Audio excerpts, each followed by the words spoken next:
వివరాలకు వెళ్తే నకిలీ పత్రాలు సృష్టిస్తున్న ముఠాను అరెస్ట్ చేసి వారి వద్ద నుంచి వివిధ ఆఫీసులకు సంబంధించి స్టాంపులను, ఆఫీస్ సీల్స్ను, వెండర్ లైసెన్స్ సీల్స్, స్టాంప్ పేపర్లు స్వాధీనం చేసుకున్నట్టు జిల్లా ఎస్పీ మల్లిక గారు తెలిపారు. స్థానిక జిల్లా ఎస్పీ కార్యాలయంలో మీడియా సమావేశంలో పాల్గొని మాట్లాడారు. ఈ సందర్భంగా మాట్లాడుతూ ఈ కేసుకు సంబంధించి 4 ముద్దాయిలను అరెస్ట్ చేసి వారి వద్ద నుంచి భారీ మొత్తంలో స్టాంపులు, నకిలీ పత్రాలు స్వాధీనం చేస్తున్నట్టు తెలిపారు. ఈ కార్యక్రమంలో తాలూకా సి బత్తవత్సల రెడ్డి, ఎస్ఐ మల్లికార్జున్, చంచయ్య తదితరులు బాగున్నారు.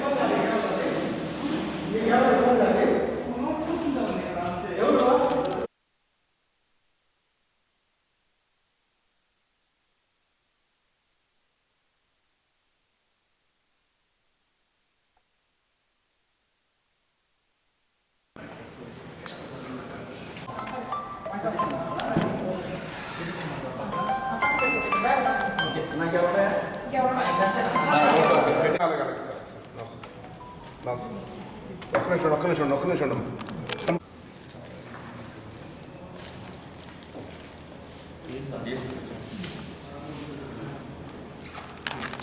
అట్లా పెట్టి పెట్టాను సార్ కవర్లోనే తీసుకుంది.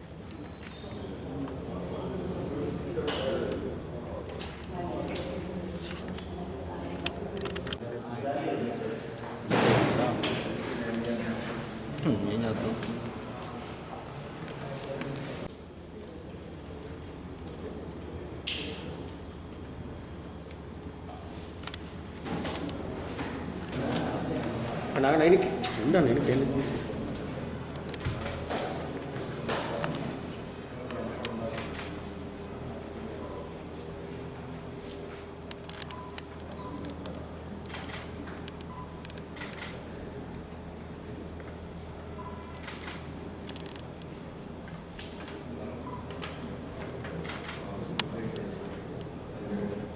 Okay.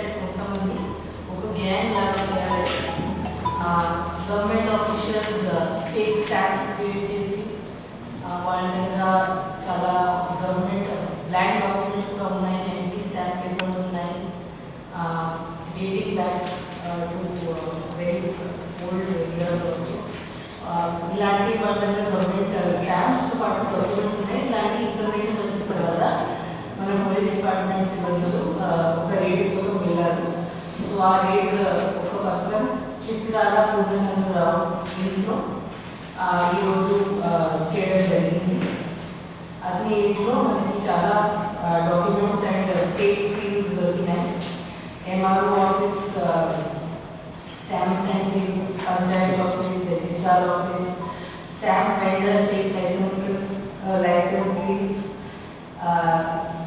Birth and death certificates, చాలా ఎంటీ స్టాంప్ పేపర్స్, ఇలాంటి డాక్యుమెంట్స్ విచ్ వాళ్ళు ఒక అన్ని fellow gang members who are ఐమార్లో also resident of Ongole, Goripatti Chandrababu resident of Santhapeta Ongole, and Medikundoni Vishnuvardhan resident of Sitarampura Ongole. A4 Vishnuvardhan is also dismissed government employee. So వీళ్ళు 4 members ఇలా కలిసి చాలా ఇయర్స్ నుంచి చేస్తున్నారు. మనకి కొన్ని papers which have been seized date back to 2007 also. So మీరు చూడొచ్చు అలా 16 ఇయర్స్ నుంచి వాళ్ళు చేస్తున్నారు. సో వాళ్ళకు ఎక్కడ వాళ్ళకి డిస్ప్యూటెడ్ ప్రాపర్టీస్ దొరికితే ఆర్ వాళ్ళకి ఎవరో విదౌట్ ఎనీ ప్రాపర్ విల్ చనిపోయి ఉంటే ఆర్ ఎక్కడ డిస్ప్యూట్ ఉంటే అక్కడ ఒక ఫేక్ బిల్ కూడా క్రియేట్ చేసి వాళ్ళు ఇలాంటి చాలా ప్రాపర్టీస్ గ్రాబ్ చేస్తున్నారు అనేది అండ్ దానివల్ల చాలా మన దగ్గర చీటింగ్ కేసెస్ కూడా జరుగుతున్నాయి. సో ఇప్పుడు ప్రెసెంట్లీ మనం 4 మెంబర్స్కి ఈరోజు రేట్ చేసిన తర్వాత అరెస్ట్ చేయడం జరిగింది. వాటికి మ్యాజిస్ట్రేట్ దగ్గర కోర్టులో కూడా ప్రొడ్యూస్ చేయడం జరుగుతుంది, రిమాండ్ కోసం పంపడం జరుగుతుంది. ఇక్కడ చాలా ఫర్దర్ ఇన్వెస్టిగేషన్ ఇప్పుడు పెండింగ్ ఉంది, దానికోసం పోలీస్ కస్టడీ తీసుకోవడం జరుగుతుంది. ఐఎమ్ షూర్ దట్ ఇక్కడ చాలా మంది ఇంకా ఇన్వాల్వ్మెంట్ ఉంటుంది, వాళ్ళకి ఇలాంటి డాక్యుమెంట్స్ అప్లై చేస్తున్నారు. సో ఇది డీటెయిల్ థరో ఇన్వెస్టిగేషన్ తర్వాత ఇంకా కొంతమంది ఎవరు అక్యూజ్ చేస్తూ అన్ఐడెంటిఫైడ్ ఉన్నారు, వాళ్ళని కూడా ఈ కేసులో పెట్టడం జరుగుతుంది. ఇంకా ఇన్ఫాక్ట్ నా అప్పీల్ ఉంది పబ్లిక్ పర్సన్స్ ఎవరికి ఇలా డౌట్ ఉంటే వాళ్ళ డాక్యుమెంట్స్ పోస్ట్ చేయడం జరిగింది. ఇలాంటి అన్ని ఇష్యూస్ అనుమానం ఉంటే సస్పిషన్స్ ఉంటే మీరు ఫ్రీగా DSP Ongole office or taluka police station CI గారి దగ్గర అప్రోచ్ చేయవచ్చు. మీ ఇష్యూస్ ఉంటే అది కూడా ఈ కేసుతో రిలేటెడ్ ఉంటే ఈ కేసులో అది కూడా ఇంక్లూడ్ చేయడం జరుగుతుంది. ఇది చాలా మంచి పని. ఇలాంటి ఇన్ని ఇయర్స్ నుంచి వీళ్ళు చేస్తున్నారు, ఇప్పుడు వరకు ఎప్పుడు బయటికి రాలేదు. సో మన I applaud the excellent work which is done by our Ongole police today. Thank you. Fake documents cheat చేశారు కానీ లేకపోతే సొంతం చేశారు. ఇది మన ఇన్వెస్టిగేషన్ అప్పుడు మన చాలా కేసులు ఉన్నాయి మన దగ్గర. సో దానిలో మనం వర్కౌట్ చేసినప్పుడు ఈ పేరు ఇక్కడ మనకి తెలుస్తుంది that this person is involved in such cases. మన ఇంకా కేసెస్ ఇంకా ఉంటే అది ఇన్వెస్టిగేషన్లో బయటకు వస్తాయి. బట్ మన because we're investigating so many cases we got to know about this person. Then we got specific information and then we have done the raid and we have secured this. But there will be definitely ఇంకా cases ఉండొచ్చు. ఆ cases లో కూడా ఇది link చేయడం జరుగుతుంది based on it. ఇటీవల madam definitely ఈ ఇన్వెస్టిగేషన్ లో ప్లస్ ఇంకా ఎనిబడి మనకి అప్రోచ్ చేస్తే మనకి ఆర్గనైజ్ కేసులు దొరికితే అవి కూడా ఇద్దరు ఈ కేసులో ఆర్ ఎనీ కొత్త కేసెస్ కూడా చేయడం జరుగుతుంది.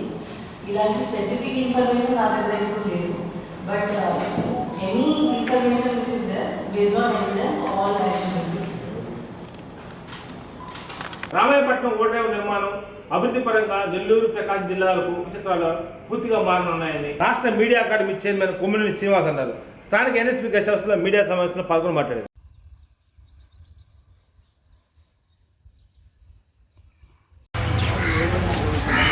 అందరూ కూడా మన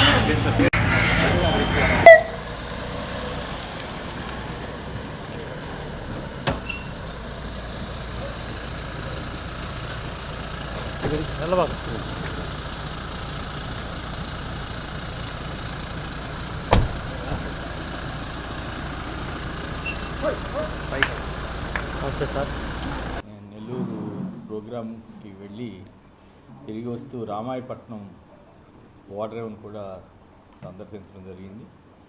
చాలా వేగంగా ఆ ప్రాజెక్టు నడుస్తూ ఉంది. అది వస్తే అటు నెల్లూరు వరకు ఇటు ఒంగోలు వరకు కూడా బ్రహ్మాండమైన అభివృద్ధి జరిగే అవకాశం ఉన్నట్లుగా నాకు అనిపిస్తోంది. ఇప్పటికే అక్కడ భూముల విలువలు కానీ అవన్నీ కూడా బాగా పెరిగినట్లు స్థానికులు చాలా సంతోషంగా చెప్తున్నారు. ఎందుకంటే అవి మోస్ట్లీ పెద్దగా ఉపయోగపడని భూములు అవటంతో బాగా రైతులు కానీ వారంతా కూడా పెద్దగా పంటలు కూడా తక్కువగా పడుతాయి అనుకుంటా. అందువల్ల అవి బాగానే అది మంచి వారందరికీ కూడా ఆనందం కలిగిస్తూ ఉంది. అది బహుశా డిసెంబర్లో మొదటి బెర్త్ కూడా పూర్తవుతుందని అక్కడ నిర్మాణ సంస్థకు సంబంధించిన వారు చెప్పటం. అదంతా సముద్రంలో దాదాపు 1.5 కిలోమీటర్ల దూరం లోపలికి బ్రేక్ వాటర్ మొత్తం అంతా పూర్తి చేసి దాదాపు పూర్తయింది. అది ఇంకా లోపల బెర్త్కు ఒక బెర్త్ అయితే రెడీ అవుతూ ఉంది. సో అది వస్తే ఈ ప్రాంత ముఖ చిత్రమే మారిపోయే అవకాశం ఉంది. అలాగే ఆ పక్కనే జువలదిన్నె ఫిషింగ్ హార్బర్ కూడా 95% పూర్తయిపోయింది. ఇంకా కొద్దిగా అరకొర పనులు ఉంటే కూడా అవి కూడా సాగుతున్నాయి. అది కూడా ఆ రెండు చూడటం నాకు చాలా సంతోషం వేసింది. ఎందుకంటే మీ అందరికీ చాలామంది తెలుసు, అనేక సంవత్సరాలుగా రామాయపట్నం ఓడరేవు నిర్మాణం జరగాలని చాలామంది ఇక్కడ స్థానిక నేతలు కానీ జిల్లా నేతలు కానీ వీళ్ళంతా కోరడం, ఆందోళన చేయటం ఇవన్నీ మనం చూసాం. కానీ ఇప్పుడు ముఖ్యమంత్రి వైఎస్ జగన్మోహన్ రెడ్డి గారు వచ్చిన తర్వాత తీర ప్రాంతానికి ఎనలేని ప్రాధాన్యత ఇస్తూ తద్వారా రాష్ట్ర అభివృద్ధికి ఆయన దోహదపడుతున్న తీరు ముదావహం చాలా గొప్పగా ఉందని చెప్పాలి. బహుశా నాకు తెలిసి నేను 46వ సంవత్సరంలో జర్నలిజంలో ఉన్నాను. తీర ప్రాంతానికి సంబంధించి ఇంత ప్రాధాన్యత ఇచ్చి అభివృద్ధి చేస్తున్న ముఖ్యమంత్రి ఈయనొక్కరే నాకు కనిపించారు. 9 ఫిషింగ్ హార్బర్లు కానీ 5 ఓడరేవులు కానీ ఇవన్నీ కూడా వస్తే మన ఆంధ్రప్రదేశ్కి తీర ప్రాంతం యొక్క అడ్వాంటేజ్ వస్తుంది. ఇప్పటివరకు తమిళనాడు ఇతర రాష్ట్రాలకి ఎక్కువగా అడ్వాంటేజ్ ఉంది. అది మనకు కూడా ఇప్పుడు కృష్ణపట్నం వచ్చిన తర్వాత కొంత మార్పు ఎలా వచ్చిందో ఇక్కడ కూడా ఈ ప్రాంతానికి కూడా అది గొప్ప మేలు చేస్తుందని నేను అనుకుంటున్నాను. ఇక మరొక సబ్జెక్ట్ ఏమిటంటే ప్రెస్ అకాడమీ తరఫున సీనియర్ పాత్రికేయులకు సంబంధించి అంటే చాలా ఒక దాదాపు 100 ఏళ్ల క్రితం నుంచి మన సమాజాన్ని ప్రభావితం చేస్తూ వచ్చిన గొప్ప గొప్ప జర్నలిస్టులు మరణించిన వారికి సంబంధించినటువంటి బయోగ్రఫీని సేకరించి తద్వారా ఒక పుస్తకం వేయాలని మేము ప్రయత్నం చేస్తున్నాం.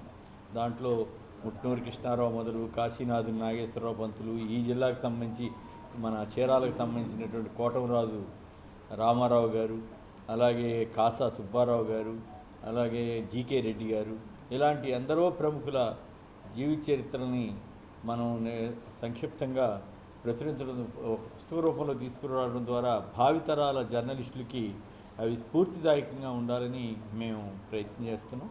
సో ఆ ప్రయత్నం కూడా సఫలమవుతుందని ఆశిస్తున్నాం. బహుశా అన్నీ సజావుగా సాగితే నవంబర్ 1 నాటికి, నవంబర్ 1 కానీ మొదటి వారంలో కానీ ఆ పుస్తకాన్ని వివరించాలని మేము ప్రయత్నం చేస్తున్నాం. ఇంకా వేరే ఇష్యూస్కి వెళ్తే మీడియా రంగం దురదృష్టవశాత్తు ఇటీవలి కాలంలో చాలా వాలటైల్గా నడుస్తూ ఉంది. ఒక వర్గం మీడియా ప్రభుత్వం మీద దాడి చేయటమే విధిగా పెట్టుకుని చేస్తున్న తీరు కూడా బాధాకరం. అలాంటి వాటి వల్ల సమాజానికి నష్టం జరుగుతుంది. సమాజంకి నష్టం చేస్తున్నాం అనుకుని ఆ మీడియా కూడా తాను నష్టపరుచుకునే అవకాశం చాలా ప్రస్ఫుటంగా కనిపిస్తోంది. తద్వారా ప్రజల్లో ఆ వర్గం మీడియాకి విశ్వసనీయత కోల్పోయే ప్రమాదం అయితే కనపడుతోంది. వాళ్ళు జాగ్రత్త పడితే మంచిది, లేకుంటే ప్రజలే వాళ్ళ నిర్ణయానికి వాళ్ళు వస్తారు. సో ఈ పరిణామాలు కానీ, ఇటీవల కాలంలో జరుగుతున్న సంఘటనలు కానీ, పత్రికల్లో వస్తున్నటువంటి తీరుతెన్నులు కానీ ఇవన్నీ చూస్తే మాబోటి వాళ్ళకి చాలా ఆందోళన కలిగిస్తుంది. ప్రభుత్వంలో ఉన్న లోటుపాట్లు రాయొద్దనో, ప్రభుత్వంలో జరిగే మంచి చెడులు రాయొద్దనో పొరపాటును కూడా చెప్పం. కానీ ప్రభుత్వం మీద బురద జల్లే రీతిలో ఒక వర్గం మీడియా చేస్తున్న ప్రయత్నం మాత్రం ఖచ్చితంగా ఖండనార్హం అని మాత్రం నేను చెప్పదలిచాను. ఓకే, మీరు ఎవరన్నా ఏదైనా అడిగితే సమాధానం చెప్తాను. చనిపోయిన జర్నలిస్ట్కి మనం 5 లక్షల రూపాయలు ఇస్తామని ప్రకటించారు. ఇంతవరకు ఆ కుటుంబాలకి అంటే అది నా పరిధిలోకి వచ్చేది కాదు. నేను ఆ విషయాలు ప్రభుత్వం దృష్టికి తీసుకెళ్తాను. సీనియర్ జర్నలిస్ట్గా పనిచేసినప్పుడు ఇది కూడా దృష్టి ఈ అంశాన్ని ఖచ్చితంగా మామూలుగా మిగతా ప్రజలకి ఎలాంటి రాయితీలు వస్తాయో అలాంటి రాయితీలు ఈ జర్నలిస్టులకు కూడా ఇవ్వాలన్నది నా అభిప్రాయం. అందులో తప్పేం లేదు. మీరు అడిగారు, ప్రభుత్వం దృష్టికి అవి ఖచ్చితంగా అలాంటివి వెళ్తాయి. అయితే దానికి సంబంధించి విధి విధానాల్లోనే ఏదన్నా ప్రాబ్లం ఉందేమో నాకు తెలియదు. ఓకే అమ్మా జర్నలిస్టులకు ఇళ్ల స్థలాలు ఇవ్వాలని కొంత ప్రయత్నం జరుగుతున్నమాట వాస్తవం. అయితే నా వ్యక్తిగత అభిప్రాయం ఏంటంటే జర్నలిస్టుల్లోనే కొన్ని వర్గాలు వాటిని సరిగా జరగనివ్వకుండా అడ్డం పడుతున్నాయేమో అని నా వ్యక్తిగత అభిప్రాయం.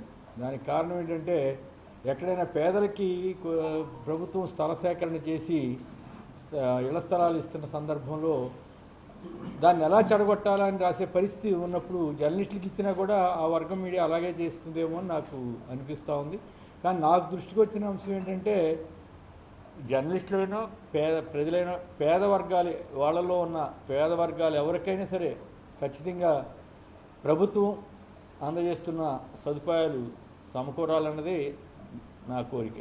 అయితే దురదృష్టవశాత్తు మనలో మనం కూడా మనకి ఇళ్ల స్థలం ఉన్నా, మనకి ఆల్రెడీ ఇల్లున్నా, మళ్ళీ ఇంకో ఇళ్ల స్థలం ఇవ్వాలని, మళ్ళీ ఇంకొక ఇల్లు ఇవ్వాలని, ఇట్లాంటివి కూడా మనం ఎవరు జర్నలిస్టు ఎవరు కాదు అనే దాని మీద జర్నలిస్ట్ సంఘాలు కానీ లేదా ప్రజా సమూహాలు కానీ ఒక అభిప్రాయానికి రాకపోతే ఇలాంటి పరిష్కారం కావటం కూడా కష్టమవుతుంది. బట్ ఎక్కడికక్కడ లోకల్గా ఎమ్మెల్యేలు చాలా చోట్ల వారికి జర్నలిస్టులకి స్థలాలు ఇచ్చిన విషయం నా దృష్టికి వచ్చింది. ఉదాహరణకి మార్కాపురంలో అక్కడ స్థానిక ఎమ్మెల్యే ఒక ఏడాది క్రితమే మొత్తం అక్కడున్న 100 మందికో 115 మందికో బహుశా కొన్ని విధి విధానాలు పెట్టుకున్నట్టున్నారు. పెట్టుకుని వాళ్ళందరికీ ఇళ్ల స్థలాలు ఇవ్వడం జరిగిందని అక్కడ మార్కాపురం ప్రెస్ క్లబ్స్లో నాకు మన మిత్రులు జర్నలిస్ట్ మిత్రులే చెప్పారు. అలాగే పాయకరావుపేట దగ్గర నక్కపల్లి అని ఉంది, అక్కడ కూడా పాయకరావుపేట ప్రాంత జర్నలిస్టులకి ఆ ఎమ్మెల్యే స్థలాలు ఇచ్చారు. ఇలా చాలా చోట్ల అంటే నేను ఉదాహరణలు చెప్పాను కానీ చాలా చోట్ల ఇస్తున్నారు. అయితే కొంతమంది ఆ స్థలాలు సరిపోవు అనేటువంటి ఫీలింగ్లో ఉన్నవాళ్ళు ఇంకా ఇవ్వాలి అని అడుగుతున్నారు. అది ప్రభుత్వానికి సంబంధించిన ఇష్యూ కాబట్టి ప్రభుత్వం దీనికి సంబంధించి ఆలోచన చేస్తున్న విషయం మొన్న కూడా మంత్రి గారు కూడా చెప్పిన సంగతి మీరు వినే ఉంటారు అసెంబ్లీలో. Okay, anything else? జిల్లా పరిషత్ చైర్మన్ 2 సంవత్సరాలు పూర్తి చేసుకుని 3వ సంవత్సరంలో అడుగుపెట్టిన సందర్భంగా చైర్మన్ బూచేపల్లి వెంకయ్యకు జెడ్పీటీసీ అసోసియేషన్ ఆధ్వర్యంలో స్థానిక జెడ్పీ కార్యాలయం వద్ద కేక్ కటింగ్ నిర్వహించి శుభాకాంక్షలు అందజేశారు. ఈ సందర్భంగా జెడ్పీ కార్యాలయంలో కేక్ కటింగ్ నుంచి అనంతరం పలువురు ఆమెకు శుభాకాంక్షలు అందజేశారు. ఈ సందర్భంగా మాట్లాడుతూ జిల్లాలో ఉన్న ప్రతి నియోజకవర్గానికి మంచినీరు అందేలా చర్యలు తీసుకున్నట్టు తెలిపారు. నీటి సమస్య రాకుండా అన్ని నియోజకవర్గాలకు తన వంతు కృషి చేశారని ఈ సందర్భంగా తెలిపారు. ఈ కార్యక్రమంలో మాజీ శాసనసభ్యులు బూచేపల్లి శివప్రసాద్ రెడ్డి, చేమగుర్తి జెడ్పీటీసీ వేమ శ్రీనివాసరావు, పలువురు ప్రజాప్రతినిధులు బూచేపల్లి వెంకయ్యకు శుభాకాంక్షలు అందజేశారు. 2 సంవత్సరాలు దిగ్విజయంగా పూర్తయి 3వ సంవత్సరం అడుగుపెట్టినందుకు మీకు మన జెడ్పీ సభ్యులకి అందరికీ హృదయపూర్వక శుభాకాంక్షలు.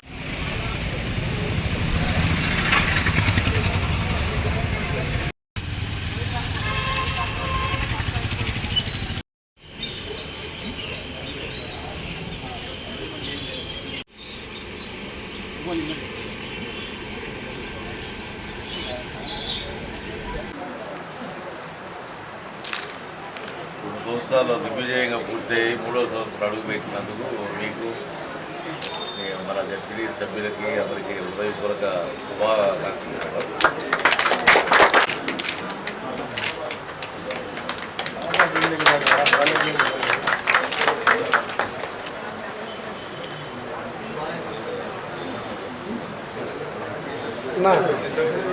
శివన్న మీరు తీసి పెట్టండి.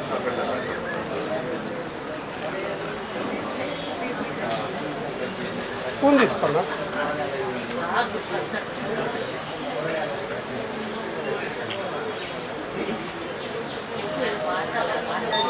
చప్పట్లో సార్ సీఓ గారు.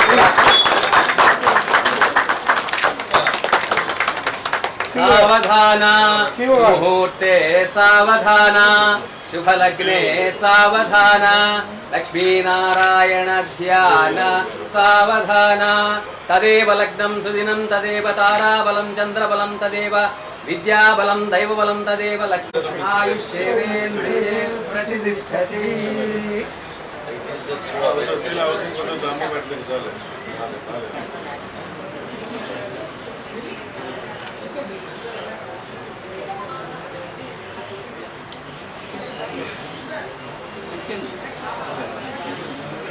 మంత్రాలు చదవండి. ఓకే ఓకే ఓకే చాలు.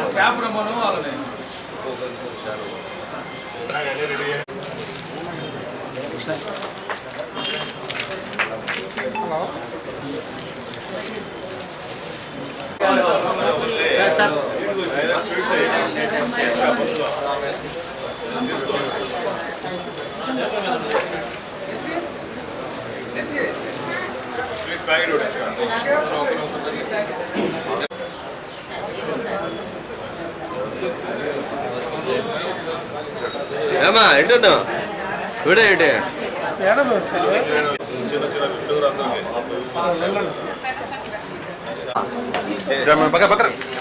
పెడితే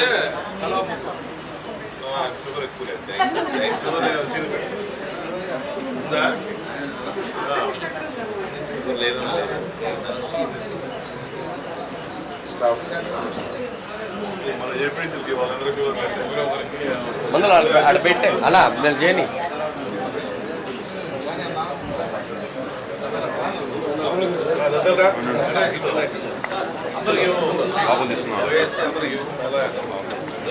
జ్ఞాన్ బా సరే సరే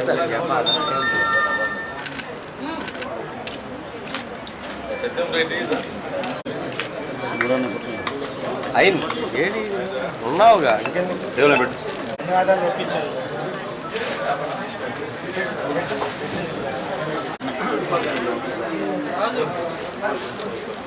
చెప్తారా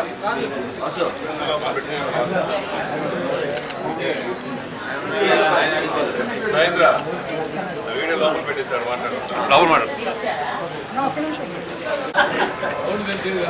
కూడా కవి ఉన్నాడా జాగ్రత్త వాడుకోండి చూడు చూడు అప్పట్లో చాలు చాలు అమ్మకు పెట్టిందని మీరు పెట్టించుకోండి కస్తారు నా పెట్టారు సార్లే ఏమో సీను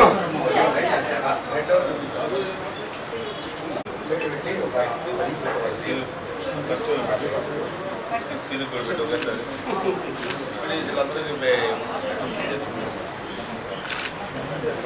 అమ్మకు పెట్టదులే అందులో పెట్టి తల అందరూ పెట్టు ఫోటో కట్టలేదు పెట్టాయా చాలు ఫోటో కోసం చేతులు తీసుకుంటాం ఫోటో ఫోటో బాయ్ ఫోటో కోసం ఓకే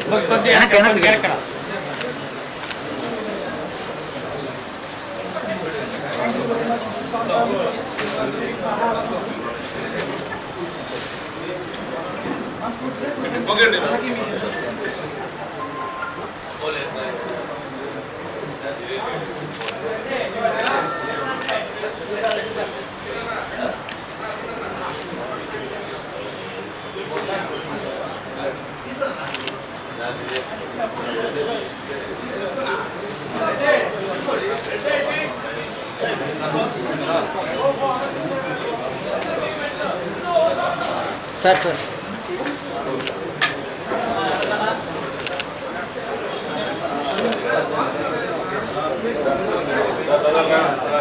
మీరు 2 సంవత్సరాలు ముందు వాళ్ళే 24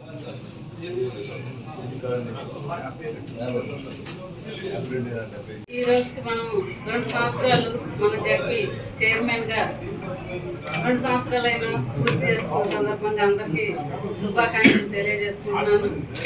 మనకి 2 సంవత్సరాల నుంచి మనకి ముఖ్యమంత్రి జగన్మోహన్ రెడ్డి గారు నాకు జిల్లా పరిషత్ చైర్మన్ గా ఇచ్చినాక 2 సంవత్సరాలు అయిన సందర్భంగా ప్రతి నియోజకవర్గంలో కానీ ప్రతి మండలాల్లో కానీ ప్రతి ఊర్లకి మనం మన జిల్లా పరిషత్ ద్వారా మంచినీటి సౌకర్యం కానీ వాటర్ ప్లాంట్లు కానీ మన ఇంకా గురుకుల పాఠశాలలో మంచినీళ్ళకి ఎక్కడ ఇబ్బంది లేకుండా ప్రతి ఊరు ఇబ్బంది లేకుండా చేసాము. ప్రతి నియోజకవర్గంలో కూడా మనకి చేతనైనంత వరకు మన జిల్లా పరిషత్ నుంచి మంచి రోడ్లు కానివ్వండి ఏదైనా కానీ ప్రతి నియోజకవర్గానికి ప్రతి ఎమ్మెల్యేల ద్వారా అందరికీ సమానంగానే అందరికి సమానంగా మనం వర్కులు కూడా ఇవ్వటం అభివృద్ధి చేసుకోవడం జరిగింది. అదేవిధంగా ఏంటంటే మన ముఖ్యమంత్రి గారు నాకు చైర్మన్గా ఇచ్చినందుకు చాలా సంతోషం. మన ముఖ్యమంత్రి గారు అధికారంలోకి వచ్చిన తర్వాత ముఖ్యమంత్రి అయిన తర్వాత పాదయాత్రలు ఏదైతే హామీలు ఇచ్చారో ఆ హామీలన్నీ నెరవేర్చుకున్న ముఖ్యమంత్రి ఏకైక ముఖ్యమంత్రి దమ్ము ధైర్యం ఉన్న ముఖ్యమంత్రి జగన్మోహన్ రెడ్డి గారు అనే సభాముఖంగా తెలియజేసుకుంటున్నాను. నాకు ఏదైతే నాకు జిల్లా పరిషత్గా ఇచ్చి నన్ను నమ్ముకొని నాకు ఇచ్చినందుకు నేను జిల్లా పరిషత్ని నెంబర్ 1గా తీర్చిదిద్దుతానని 5 ఏళ్ల లోపల సభాముఖంగా అందరికీ తెలియజేసుకుంటున్నాను. మన ముఖ్యమంత్రి జగన్మోహన్ రెడ్డి గారు అమ్మఒడి పథకం కానివ్వండి, ఇంకా విద్యా దీవెన కానివ్వండి, విద్యా కానుక కానివ్వండి, ఫీజు రియంబర్స్మెంట్ కానీ ఏదైనా కానీ విద్య వైద్యంలో ఒక ముందుండి నడిపించుకుంటున్న ముఖ్యమంత్రి దమ్ము ధైర్యం ఉన్న ముఖ్యమంత్రి జగన్మోహన్ రెడ్డి గారు. మనము ఎప్పుడైనా కానీ మనకి ఇటువంటి ముఖ్యమంత్రే కావాలి మనకని ఎప్పటికీ మనకు ముఖ్యమంత్రి జగన్మోహన్ రెడ్డి గారు ఉండాలని రేపు వచ్చే ఎలక్షన్లో అందరం కలిసి మన ప్రకాశం జిల్లా ఎమ్మెల్యేలందరూ కలిసి 8 మంది ఎమ్మెల్యేలను గెలిపించుకుంటామని నేను సభాముఖంగా తెలియజేసుకుంటున్నాను. మనకి 175కి 175 మన జగన్మోహన్ రెడ్డి గారు అన్నట్టు ఎందుకు రాకూడదు 175 అని మనం 175 వచ్చేదానికి మనందరం కృషి చేద్దామని సభాముఖంగా తెలియజేసుకుంటూ సెలవు. కొత్తపట్నం మండలం ఈతముఖ గ్రామంలో జగనన్న సురక్ష క్యాంపును జిల్లా కలెక్టర్ దినేష్ కుమార్ ప్రారంభించారు. ఈ కార్యక్రమంలో డిఎంఎల్ రాజలక్ష్మి తదితరులు బాగున్నారు.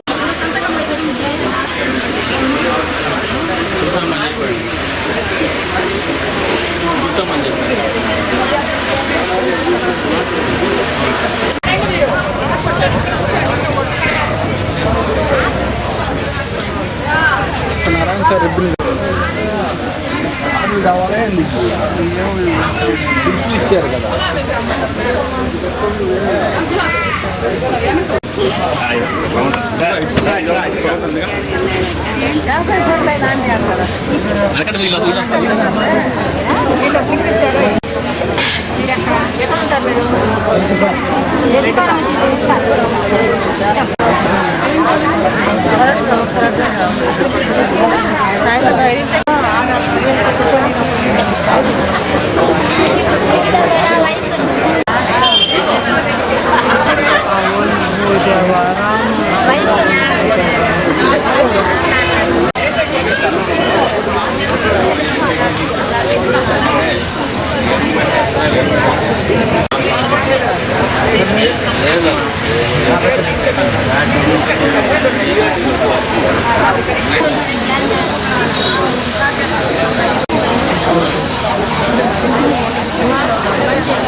ఈరోజు జగన్ ఆరోగ్య సురక్ష కార్యక్రమాన్ని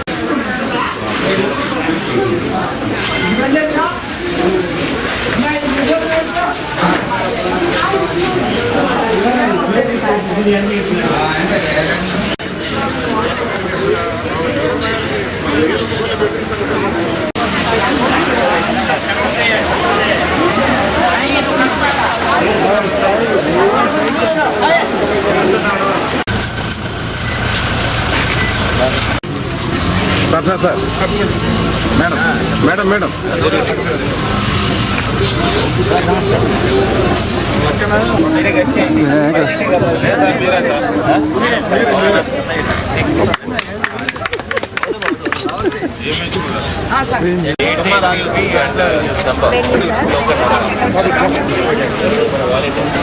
సో అక్కడ టోకెన్లో రాసుకుంటారు కదా టైమింగ్ ఆ బాక్స్ ఎందుకు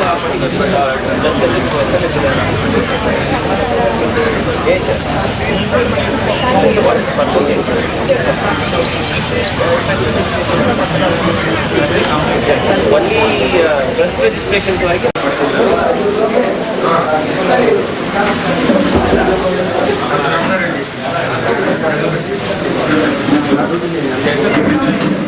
వాళ్ళకి అవసరమైతే ఇక్కడ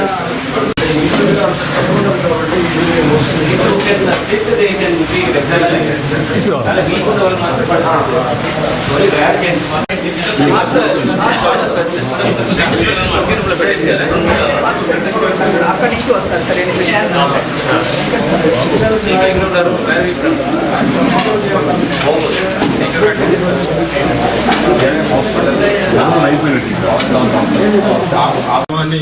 ప్రభుత్వం ద్వారా ఏర్పాటు చేయడం, ఈ గ్రామాల అందరినటువంటి ప్రజలకి సేవలు అందించడం జరుగుతూ ఉంది సార్.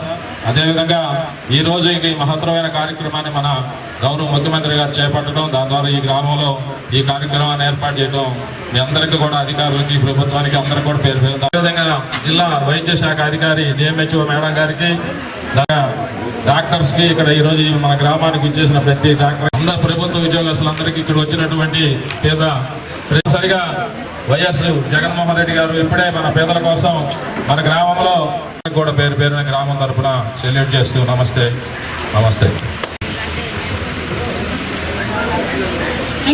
మనకి హెల్త్కి సంబంధించి మన ప్రకాశం జిల్లాలో పైలట్ ప్రాజెక్టుగా ఆరోగ్య సురక్ష కార్యక్రమాన్ని గురించి ఉద్దేశించి మాట్లాడవలసిందిగా మన గౌరవనీయులు పెద్దలు మన కలెక్టర్ గారు. గ్రామంలో ఈ సచివాలయం 2 అంటే ఇక్కడ ఉంటున్న విలేజ్ హెల్త్ క్లినిక్ తరఫున ఒక పైలట్ కార్యక్రమం జగనన్న ఆరోగ్య సురక్ష కార్యక్రమం మన గౌరవ ముఖ్యమంత్రి వారిలో ప్రత్యేకంగా వైద్య ఆరోగ్య సేవ వాళ్ళ ఇంటింటికి వెళ్ళి చేయమని ఆదేశం ఇవ్వడం జరిగింది. దాని కింద ఇంటింటికి సర్వే చేయడం జరిగింది. సర్వే చేసేసి ఫస్ట్ ఒక వాలంటీర్ మీకు మీ ఇంటికి రావడం జరిగింది. వాలంటీర్ వచ్చేసి ఈ జగనన్న ఆరోగ్య సురక్ష అంటే ఏంటి అని మీ అందరికీ చెప్పేసి, తర్వాత ఏ రోజు మీకు ఒక క్యాంప్ ఉంటుందనే విషయం కూడా మీ అందరికీ ఒక టోకన్ రూపంగా మీకు ఇచ్చేసి వెళ్ళిపోతారు.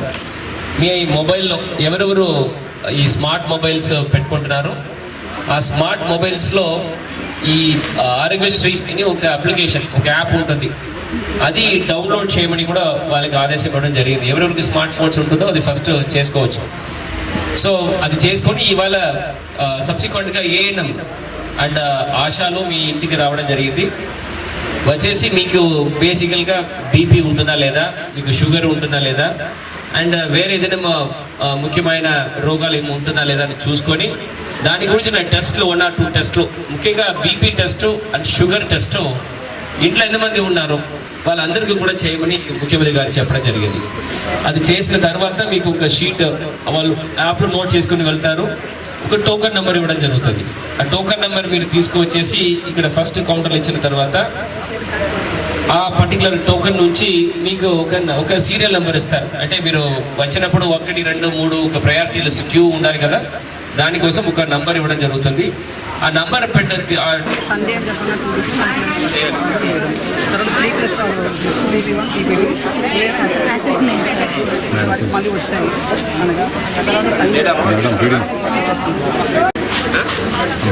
ఇది బాలామృతం